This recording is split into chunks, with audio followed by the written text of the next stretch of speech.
Hello friends, स्वागत है हमारे आज की इस वीडियो में। तो आज की इस वीडियो में हम प्रकाश के अपवर्तन के सभी प्रश्नों का आंसर करेंगे। तो अगर आप हमारे चैनल पर नए हैं तो मेरे चैनल को सब्सक्राइब करके बेल आइकन को ऑल पर सेट कर ले, ताकि मैं जो कुछ भी वीडियो बनाता हूँ उसका नोटिफिकेशन आपके पास पहुँचता रहे। तो चलिए वीडियो को स्टार्ट करते हैं। तो आज की इस वीडियो का प्रकाश का अपवर्तन, ये भारतीय भवन बुक का चैप्टर नंबर 2 है, फिजिक्स का, प्रकाश का अपवर्तन। तो अति लघु उत्तरीय प्रश्न का पहला प्रश्न है कि जब प्रकाश एक माध्यम से दूसरे माध्यम में प्रवेश करता है तब प्रकाश की दिशा में परिवर्तन को क्या कहते हैं? तो आंसर है प्रकाश का अपवर्तन कहते हैं।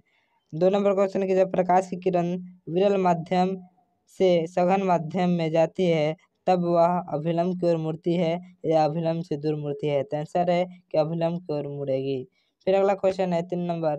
तो क्वेश्चन नंबर 3 है कि जब प्रकाश की किरण माध्यम 1 से माध्यम 2 में जाती है तब वह अभिलंब से दूर मुड़ जाती है।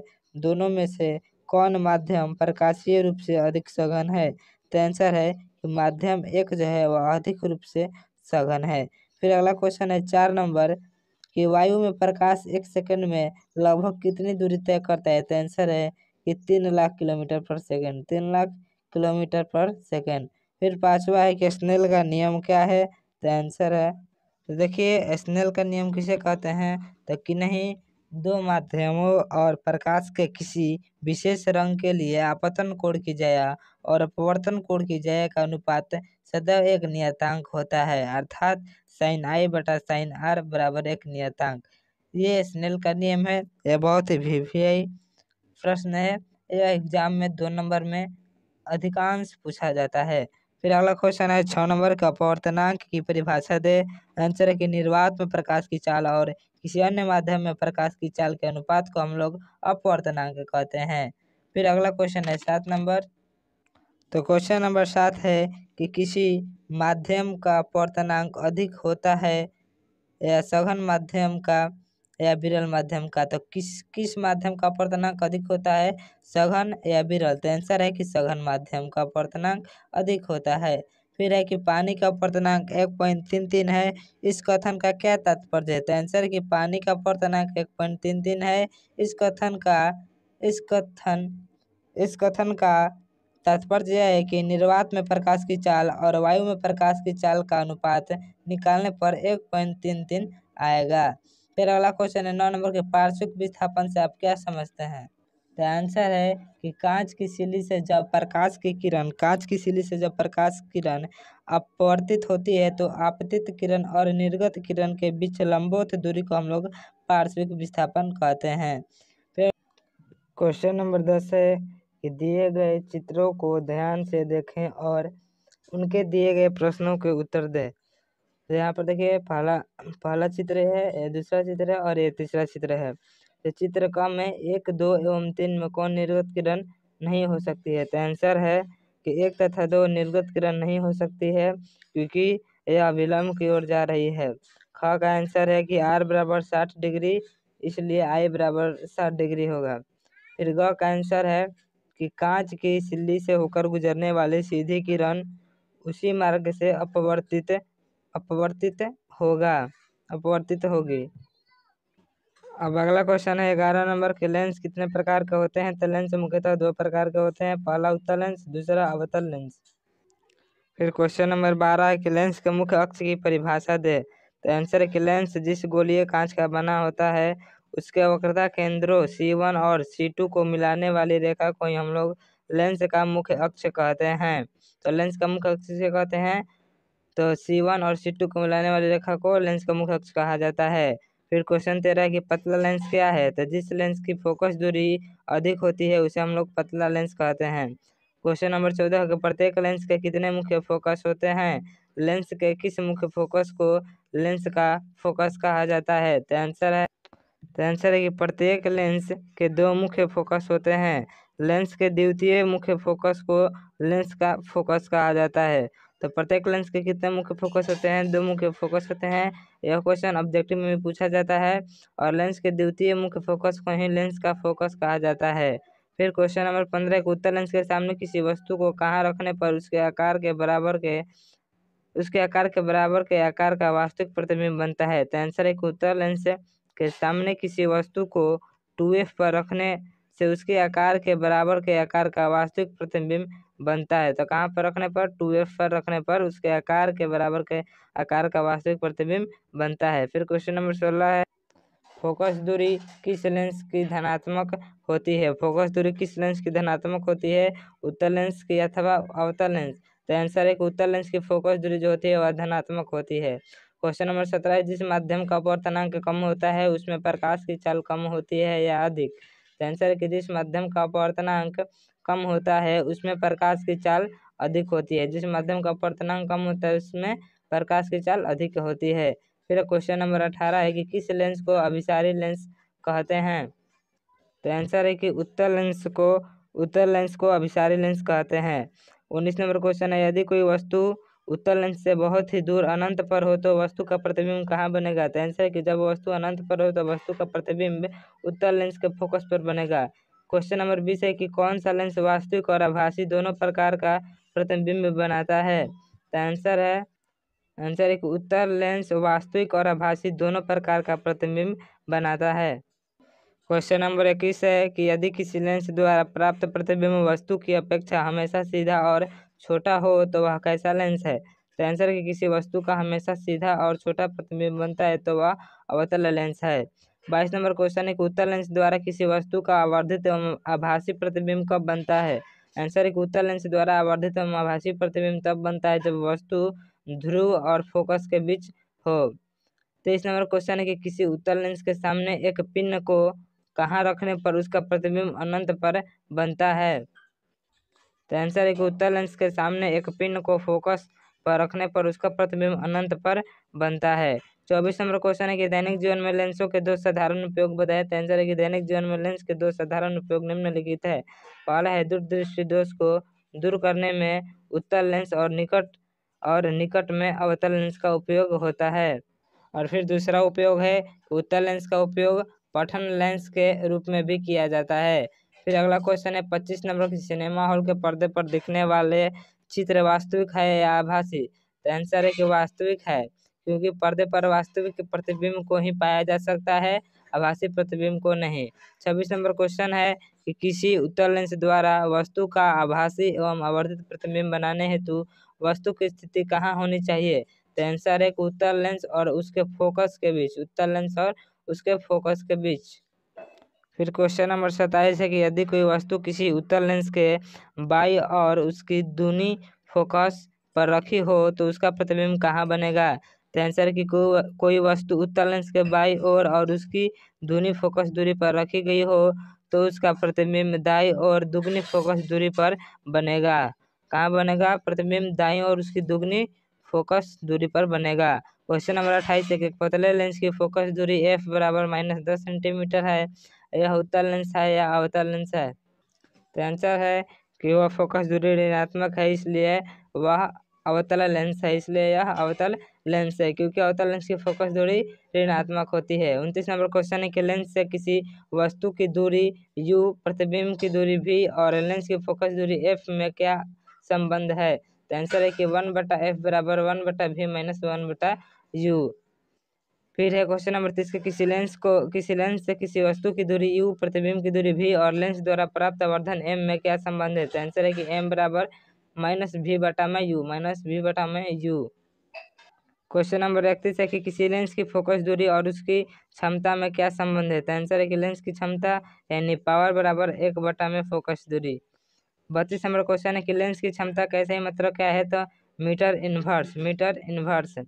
33 नंबर क्वेश्चन है किसी व्यक्ति के चश्मे में लगे लेंस की क्षमता +1.5 डायोप्टर है तो उत्तल लेंस या अवतल लेंस है? तो वह लेंस कैसा है, उत्तल या अवतल? तो आंसर है कि वह लेंस उत्तल लेंस है।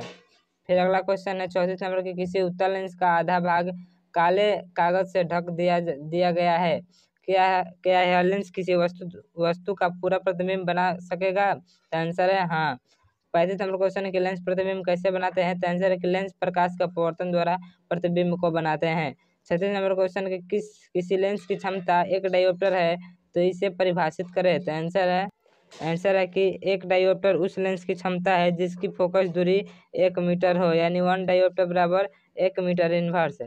37 क्वेश्चन है कि 2 मीटर फोकस दूरी वाले एक अवतल लेंस की क्षमता कितनी होगी। तो आंसर है कि f बराबर 2 दिया है, यानी फोकस दूरी बराबर 2, तो पावर यानी क्षमता बराबर 1 में फोकस दूरी बराबर 1/2 बराबर 0-0.5 डायोप्टर, क्योंकि अवतल लेंस की फोकस दूरी माइनस ऋणात्मक होती है, इसलिए -0.5 डायोप्टर। फिर है 39 नंबर क्वेश्चन, एक लेंस की क्षमता +5 डायोप्टर है, यह किस प्रकार का लेंस है। तो आंसर है उत्तल लेंस, क्योंकि उत्तल लेंस की फोकस दूरी धनात्मक होती है, इसलिए यहाँ पर +5 डायोप्टर दिया है, इसलिए यह उत्तल लेंस होगा। अब है लघुत्तरीय प्रश्न का पहला प्रश्न कि प्रकाश का परावर्तन का क्या तात्पर्य है। तो आंसर है कि जब प्रकाश एक पारदर्शी माध्यम से दूसरे पारदर्शी माध्यम में प्रवेश करता है तो वह अभिलंब की ओर मुड़ता है या फिर अभिलंब से दूर हटता है। तो प्रकाश के इस प्रकार से मुड़ने की क्रिया को ही हम लोग प्रकाश का अपवर्तन कहते हैं। फिर अगला क्वेश्चन है क्वेश्चन नंबर 2 है कि हमारे दैनिक जीवन में प्रकाश का अपवर्तन के उपयोग के 2 उदाहरणों को लिखे। आंसर है कि हमारे दैनिक जीवन में प्रकाश के अपवर्तन के 2 उपयोग निम्नलिखित है। पहला है जब प्रकाश की किरण विरल माध्यम से सघन माध्यम में जाती है तो वह विलंब की ओर मुड़ती है, और दूसरा है कि जब प्रकाश की किरण सघन माध्यम से विरल माध्यम में जाती है तो वह विलंब से दूर हट जाती है। मेरा वीडियो अच्छा लगे तो मेरे वीडियो को लाइक करें और अपने दोस्तों के पास अधिक से अधिक शेयर करें। अगर आप हमारे चैनल पर नए हैं तो मेरे चैनल को सब्सक्राइब करके बेल आइकन को ऑल पर सेट कर लें। क्वेश्चन नंबर 3 है कि प्रकाश की एक किरण का अपवर्तन दिखाने के लिए किरण आरेख खींचे। ए में है कि जब किरण विरल माध्यम से सघन माध्यम में जाती है, और बी है कि जब किरण सघन माध्यम से विरल माध्यम में जाती है। तो यहाँ पर देखिए, यहाँ पर चित्र द्वारा दर्शाया गया है ए और बी। यहाँ पर देखिए विरल माध्यम से सघन माध्यम में, और यहाँ पर सघन माध्यम से फिर विरल माध्यम में पर निकल रही है किरण।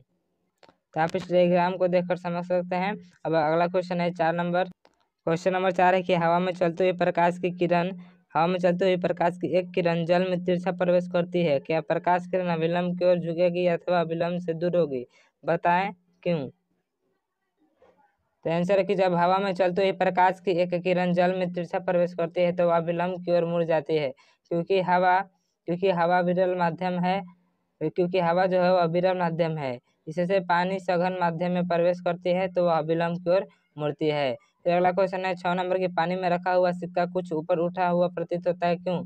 आंसर है कि पानी में रखा हुआ सिक्का प्रकाश के अपवर्तन के कारण उभरा हुआ प्रतीत होता है। जब प्रकाश किरण सिक्का से होते हुए पानी से हवा में प्रवेश करती है, यानी सघन माध्यम से विरल माध्यम में प्रवेश करती है, तो वह अभिलंब से दूर हटकर अपवर्तित होने के बाद हमारी आंखों पर पड़ती है। यही कारण है कि पानी में रखा हुआ सिक्का उभरा हुआ प्रतीत होता है, यानी ऊपर उठा हुआ प्रतीत होता है।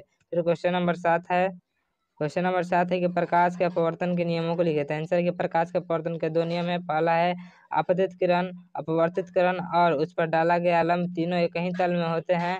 और फिर दूसरा है कि नहीं दो माध्यमों और प्रकाश के किसी विशेष रंग के लिए आपतन कोण की ज्या और अपवर्तन कोण की ज्या का अनुपात एक नियतांक होता है, अर्थात sin i बटा sin r बराबर म्यू। 9 नंबर क्वेश्चन है कि हीरे का अपवर्तनांक 2.42 है, तो इस कथन का क्या अर्थ है। तो आंसर है कि प्रकाश हीरे में निर्वात की अपेक्षा 2.42 गुनी धीमी चाल से चलता है। फिर 10 नंबर क्वेश्चन है कि प्रकाश की एक किरणपुंज पानी पर तैरते तारपीन की परत पर आपतित होती है। यदि वायु, तारपीन और पानी के अपवर्तनांक क्रमशः 1.00, 1.47 तथा 1.33 हो तो समझाए कि किरणपुंज किस प्रकार वायु से तारपीन तथा फिर तारपीन से पानी में गमन करेगी। तो आंसर है कि जिस माध्यम का अपवर्तनांक कम होता है उसमें प्रकाश की चाल अधिक होती है, इसलिए किरणपुंज वायु से तारपीन तथा फिर तारपीन से पानी में गमन करेगी, क्योंकि वायु का अपवर्तनांक 1.00, तारपीन का अपवर्तनांक 1.47 तथा पानी का अपवर्तनांक 1.33 है। क्वेश्चन नंबर 11 है कि आपको एक उत्तल लेंस, एक अवतल लेंस तथा एक कांच की वृत्ताकार पट्टिका दी गई है, उनकी सतहों को बिना छुए आप उनमें अंतर कैसे बताएंगे। तो आंसर है कि हमें उत्तल लेंस, अवतल लेंस और कांच की वृत्ताकार पट्टियां दी गई है, जिसकी पहचान बिना छुए करने के लिए तीनों की सहायता से किसी वस्तु का प्रतिबिंब बनाएंगे। पहला है कि यदि बना हुआ प्रतिबिंब स्थिति के अनुसार बड़ा, छोटा या बराबर बने तो वह उत्तल लेंस होगा। दूसरा है कि यदि बना हुआ प्रतिबिंब हमेशा ही वस्तु से छोटा हो तो वह अवतल लेंस होगा। तीसरा है कि जिससे प्रतिबिंब हमेशा वस्तु के ही साइज का बने तो वह कांच की पट्टिका है। फिर क्वेश्चन नंबर 12 है कि किसी उत्तल लेंस द्वारा जब सूर्य के किरणों को किसी कागज पर फोकसित करते हैं तो वह जल उठता है, कारण स्पष्ट करें। तो आंसर है कि सूर्य के प्रकाश के साथ साथ ऊष्मीय ऊर्जा भी आती है, अतः जब उत्तल लेंस द्वारा हम सूर्य से आती किरणों को कागज पर फोकसित करते हैं तो प्रकाश के साथ ऊष्मा भी कागज के छोटे से हिस्से पर फोकसित होती है, जिससे कागज का वह हिस्सा जल उठता है। फिर तो क्वेश्चन 13 है कि उत्तल लेंस को आँख के सामने रखकर सूर्य को देखना क्यों मना है। तो आंसर है कि उत्तल लेंस को आँख के सामने रखकर सूर्य को देखने पर सूर्य से आती ऊष्मा आँख के रेटिना पर फोकसित होकर उसको अत्यधिक क्षति पहुंचा सकती है, इसलिए उत्तल लेंस से आँख के सामने रखकर सूर्य को देखना मना है। फिर क्वेश्चन नंबर 14 है कि यदि किसी उत्तल लेंस पर आपतित किरण लेंस के अक्ष के समानांतर है तो वह लेंस से अपवर्तन के पश्चात किस प्रकार मुड़ेगी, किरण आरेख द्वारा दिखाए। आंसर कि यदि किसी उत्तल लेंस पर आपतित किरण लेंस के अक्ष के समानांतर है तो वह लेंस से अपवर्तन के पश्चात लेंस के फोकस से होकर गुजरती है। यहाँ पर डायग्राम के द्वारा आप देख सकते हैं। यह चित्र बुक में 2.24 है। क्वेश्चन नंबर 16 है उत्तल लेंस और अवतल लेंस के अंतर को स्पष्ट करें। तो आंसर है कि उत्तल लेंस और अवतल लेंस के निम्नलिखित अंतर है। पहला है कि उत्तल लेंस के बीच के भाग मोटा और किनारों पर पतला होता है, जबकि अवतल लेंस के बीच का भाग पतला और किनारों पर मोटा होता है। दूसरा है कि उत्तल लेंस को अभिसारी लेंस भी कहते हैं, जबकि अवतल लेंस को अपसारी लेंस कहते हैं। तीसरा है कि उत्तल लेंस में बना प्रतिबिंब स्थिति के अनुसार छोटा या बराबर हो सकता है, जबकि अवतल लेंस में बना प्रतिबिंब हमेशा वस्तु से छोटा होता है। फिर पांचवा है कि उत्तल लेंस का उपयोग दूरदृष्टि के उपचार के लिए किया जाता है, जबकि अवतल लेंस का उपयोग निकट दृष्टि दोष के उपचार में किया जाता है। फिर है कि उत्तल लेंस की फोकस दूरी धनात्मक होती है, जबकि अवतल लेंस की फोकस दूरी ऋणात्मक होती है। फिर अब है क्वेश्चन नंबर 17 कि उत्तल लेंस को अभिसारी लेंस और अवतल लेंस को अपसारी लेंस क्यों कहा जाता है। तो आंसर है कि उत्तल लेंस के मुख्य अक्ष के समानांतर आपतित सभी किरणें अपवर्तित होने के बाद मुख्य अक्ष के एक बिंदु पर आकर मिलती है। इसी गुण के कारण उत्तल लेंस को अभिसारी लेंस कहते हैं, जबकि अवतल लेंस के मुख्य अक्ष के समानांतर आपतित सभी किरणें अपवर्तित होने के बाद मुख्य अक्ष से किसी एक बिंदु F से फैलती हुई प्रतीत होती है। अपसरण के इसी गुण के कारण हम लोग अवतल लेंस को अपसारी लेंस कहते हैं। फिर क्वेश्चन नंबर 18 है कि एक उत्तल लेंस की फोकस दूरी f है। यदि एक वस्तु को लेंस से 2f से कुछ अधिक दूरी से जैसे जैसे लेंस के फोकस तक लाया जाए तो उस वस्तु के प्रतिबिंब का आकार किस प्रकार परिवर्तित होगा। आंसर है कि एक उत्तल लेंस की फोकस दूरी f है। यदि एक वस्तु को लेंस से 2f से कुछ अधिक दूरी से जैसे जैसे लेंस के फोकस तक लाया जाए, जब प्रतिबिंब का आकार धीरे धीरे बढ़ता जाता है और यह अनंत की ओर जाता है, तब वस्तु F पर रखा जाता है। तब उसका प्रतिबिंब बहुत बड़ा और अनंत पर होता है। फिर अगला क्वेश्चन है 19 नंबर की लेंस की क्षमता से आप क्या समझते हैं। आंसर है कि लेंस की फोकस दूरी f के व्युत्क्रम को लेंस की क्षमता कहते हैं। इसे p द्वारा सूचित किया जाता है। यदि फोकस दूरी f हो तो p बराबर यानी पावर बराबर 1 में फोकस दूरी होता है। फिर 20 नंबर क्वेश्चन है कि मुख्य अक्ष को x अक्ष और प्रकाश केंद्र को मूल बिंदु मानकर आप u, v और f को चिन्ह कैसे निर्धारित करेंगे। तो आंसर है मुख्य अक्ष को x अक्ष और प्रकाश केंद्र को मूल बिंदु मानकर LHS तरफ की दूरी ऋणात्मक और RHS तरफ की दूरी धनात्मक होती है। इससे u ऋणात्मक v अवतल लेंस में ऋणात्मक और उत्तल लेंस में स्थिति के अनुसार होता है तथा फोकस दूरी उत्तल लेंस में धनात्मक और अवतल लेंस में ऋणात्मक होता है। फिर क्वेश्चन नंबर 21 है एक उत्तल लेंस वस्तु का वास्तविक और उल्टा प्रतिबिंब लेंस के 40 सेंटीमीटर पर बनता है। यदि प्रतिबिंब का आकार वस्तु के आकार के बराबर हो तो वस्तु लेंस से कितनी दूरी पर है और लेंस की क्षमता क्या है। तो आंसर है कि चूंकि वस्तु और प्रतिबिंबों के आकार बराबर है, इसलिए वस्तु लेंस की दोगुनी फोकस दूरी पर रखा गया है, अर्थात u बराबर 2f यानी u बराबर 40 यानी क्योंकि f बराबर 20 है तो 2f बराबर 40 f बराबर 20 तथा क्षमता क्षमता बराबर 100/20, यानी F/2 होता है तो F 100/20 बराबर 5 डायोप्टर। फिर 22 नंबर क्वेश्चन है कि कई लेंसों को एक दूसरे के संपर्क में रखकर बनाए गए लेंस निकायों का उपयोग सामान्यतः कहाँ किया जाता है? तो आंसर है कि ऐसे लेंस निकायों का उपयोग सामान्यतः कैमरों के लेंस तथा सूक्ष्मदर्शियों तथा दूरदर्शकों के अभिदृश्यकों के डिजाइन में किया जाता है। अब है दीर्घ उत्तरीय प्रश्न का पहला प्रश्न की सचित्र व्याख्या करें। पानी भरी बाल्टी की गहराई क्यों कम मालूम पड़ती है? तो आंसर है कि पानी भरी बाल्टी में गहराई प्रकाश के अपवर्तन के कारण कम दिखाई पड़ती है, क्योंकि पानी सघन माध्यम है और सघन माध्यम से हवा विरल माध्यम में प्रवेश करती है, तो वह विलंब से दूर हटकर अपवर्तित होने के बाद हमारी आंखों पर पड़ती है, जिससे पानी भरी बाल्टी की गहराई कम दिखाई पड़ता है। फिर दूसरा है कि जब प्रकाश कांच के आयताकार सिल्ली में तिरछा होकर गुजरता है तो निर्गत किरण आपतित किरण के समानांतर होती है।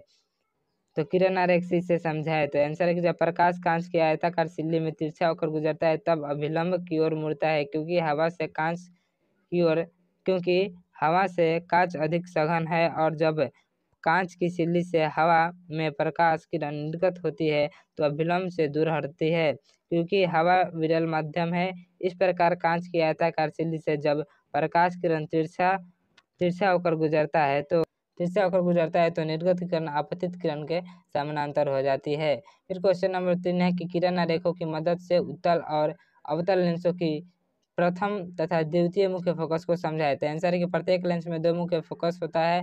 उत्तल लेंस में प्रथम मुख्य फोकस लेंस के LHS तरफ और अवतल लेंस में RHS तरफ है, यानी उत्तल लेंस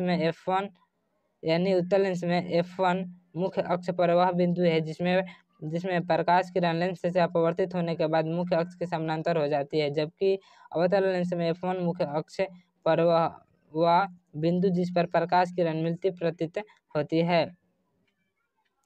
उत्तल लेंस में द्वितीय मुख्य फोकस RHS तरफ मुख्य अक्ष पर वह बिंदु है जिस पर अक्ष के समानांतर आपतित किरण अपवर्तित होने के बाद इस बिंदु पर मिलती है। चित्र में इसे F2 से दर्शाया गया है। जबकि अवतल लेंस में द्वितीय मुख्य फोकस LHS तरफ मुख्य अक्ष पर वह बिंदु है जिससे प्रकाश किरण फैलती हुई प्रतीत होती है।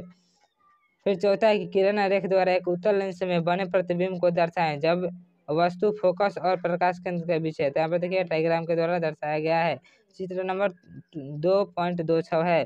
फिर पांचवा है कि उत्तल लेंस से किस दूरी पर एक वस्तु को मुख्य अक्ष पर रखा जाए कि समान साइज का वास्तविक प्रतिबिंब बने, इसे किरण आरेख द्वारा दर्शाए। उत्तल लेंस से दुगनी फोकस दूरी पर एक वस्तु को मुख्य अक्ष पर रखा जाए तो उसका समान साइज का वास्तविक प्रतिबिंब बनेगा। यहाँ पर देखिए चित्र के द्वारा दर्शाया गया है, यह चित्र 2.29 है। फिर है 6 नंबर के किरण आरेख की सहायता से अनंत और फोकस दूरी की दूनी दूरी के बीच रखी गई वस्तु का उत्तल लेंस द्वारा बने प्रतिबिंब का स्थान निर्धारण कीजिए। अनंत और फोकस दूरी की दूनी दूरी के बीच रखी गई वस्तु का उत्तल लेंस द्वारा प्रतिबिंब दूसरे तरफ फोकस और दूनी फोकस दूरी के बीच बनता है। यहाँ पर देखिए, यहाँ पर चित्र के अनुसार दर्शाया गया है, यह चित्र 2.30 चित्र है। फिर 7 नंबर क्वेश्चन, उत्तल लेंस द्वारा वास्तविक एवं आवर्धित प्रतिबिंब बनने की क्रिया का स्पष्ट किरण आरेख खींचे। तो देखिए यहाँ पर किरण आरेख खींचा गया है फोटो द्वारा, आप इस फोटो को किताब में भी देख सकते हैं, 2.28 है। तो चलिए आज की इस वीडियो में इतना ही। अगले वाले वीडियो में हम चैप्टर नंबर 3 के सभी प्रश्नों का उत्तर देखेंगे। तो आज हमने चैप्टर नंबर 2 के सभी प्रश्नों का आंसर देख लिया। अगर हमारा वीडियो अच्छा लगे तो वीडियो को लाइक करें, अपने दोस्तों के पास अधिक से अधिक शेयर करें। अगर आप हमारे चैनल पर नए हैं तो मेरे चैनल को सब्सक्राइब करके बेल आइकन कॉल पर सेट कर लें ताकि मैं जो कुछ भी वीडियो बनाता हूँ उसका नोटिफिकेशन आपके पास पहुँचता रहे।